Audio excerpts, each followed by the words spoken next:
In a way, the Herculoids is like the ultimate Saturday morning cartoon. It's got all your fantasies about what you'd want to be if you were a superhero, or the sidekicks you'd want to have. It was an attempt to get more into the action genre, you know, because they'd been doing all these comedies for so long. And the big thing about Bill and Joe was that they were always trying to diversify. They were always branching out in different directions. Herculoids is sort of dinosaurs meet the future. It takes place in space or on another planet, and yet the people in it are like cavemen, and they have sort of prehistoric animals, but they're futuristic prehistoric animals, and most of their adversaries are like alien types. And anybody that landed on the planet was like, no, we don't want you here, and we're going to take care of you, and we're going to make sure that you don't come back, or we're going to destroy you in the process. The planet's under attack. But from where and by whom? We've got to find that out quickly, or be destroyed. There was a weirdness factor to the Herculoids I really liked. I liked the rhino that could just shoot things out of its horn, and the dragon and everything. It's just nonstop things blowing up. Egu's throwing logs, and Zoc is shooting at him, and Tundro's hitting him with the little firebomb things, and Gloop and Gleep are throwing things. Herculoids represented to me just this kind of unfettered love for monsters. Not only are the good guys monsters, but they're going to face some other bad guy who's going to be some visiting monster. There'll be robots, or there'll be, you know, some one-eyed electric creature or whatever.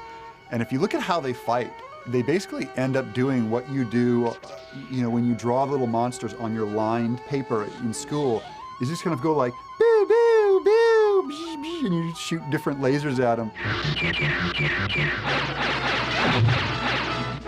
Quick, behind that rock. That was another Alex Toth designed show, and everything Alex did was good. A lot of those shows are amazing because Toth was a guy with a serious adventure background, and some of the animators who had to work off his model sheets were Yogi Bear artists. If you didn't know how to draw adventure stuff, Alex would teach you how to from his models. And he also gave some hands-on instruction to a lot of these guys and helped them out. A lot of the monsters that you see in Alex Toth's work in shows like Frankenstein Jr. and Herculoids, they really are Harryhausen-influenced monsters. These are Western American monsters. And there was a rise of a love of dinosaurs at the time. That was like a really big explosion in the 60s among the youth. And it was the same thing that Harryhausen was tapping in Beast from 20,000 Fathoms and 1 Million Years BC. The whole goal as a kid was just to see a monster. Others come, Quasar, mighty animals. They're our friends, Quasar. You haven't a chance.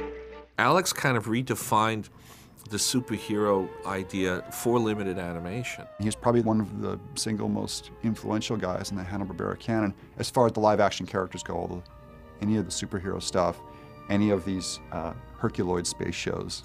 It was full of Alex Toth. It was doing real people in animation, and that's not as easy as it sounds because real people don't look good in animation, and so you have to work a lot on it. The earlier stuff was all comic characters, funny animals. And people are more forgiving with funny animals. They have different expectations. At that time, that was refreshing on Saturday morning. There had not been a show with animated dinosaurs and spaceships and bizarre creatures wandering around. So all of a sudden, it was new for Saturday morning. I mean, a few years later, every show was doing that. But at the time, that was the first time we'd seen that kind of stuff animated.